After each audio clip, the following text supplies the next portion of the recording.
Assalamu alaikum. Басма сөз кызматынан болобуз. Барыңар бизди эле көрүп жүрөсүңөр. Инстаграмда ушу Надыр экөөбүз үт бар менен тандировка менен жүргөндөр көп. Мас абалын айдагандан көрүп ошо мас абалында бир суроо бар эле устаз. Мас абалында айдап бараткан айдоочулар көбүнчө жол урушка кабыл атат. Андан тышкары биз тараптан да көп үгүт насаат иштер жүргүзсөк да биздин сөздөрүбүз элге жетпейт дагы, айдоочуларга жетпейт. Ошолорго да бир кайрылып, бир туура түшүндүрүп берсеңиз жакшы болот эле да. Мас айдоочулар аябай көп болуп атат биздин Кыргызстанда.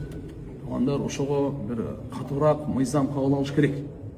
Анан кийин буну түшүндүрүштөрүндөн ошол баягы автовокзалдардан дагы жалпы элдерге дагы ушундай айтышыбыз керек. Биринчиден ичкен арам.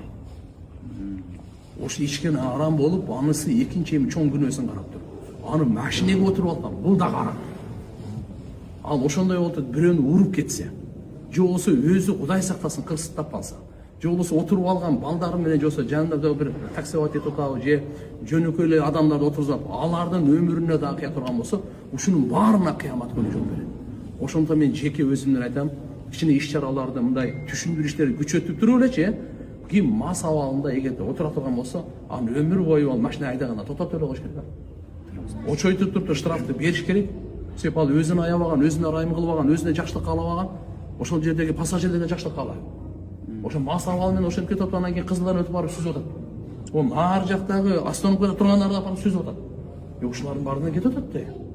Биринчиден аракты баарыбыз шариятыбызда өзүңүздөр билесиздер, арам кылып койгон. Ошон үчүн мас адамга вообще рульди бербеш керек. Ал бир жерге отурсун дажечи. Ошон үчүн менин оюм мына ошол эле. Ошон үчүн ушуга чейин иншалла мени жаман көрөбү, жакшы көрөбү, бирок айтат элем, ошолордун баардыгынан өмүр бою эле правосунан ишарат этип эле токтотуп коюш керек. Анан ошо менен токтотуп калбастан туруп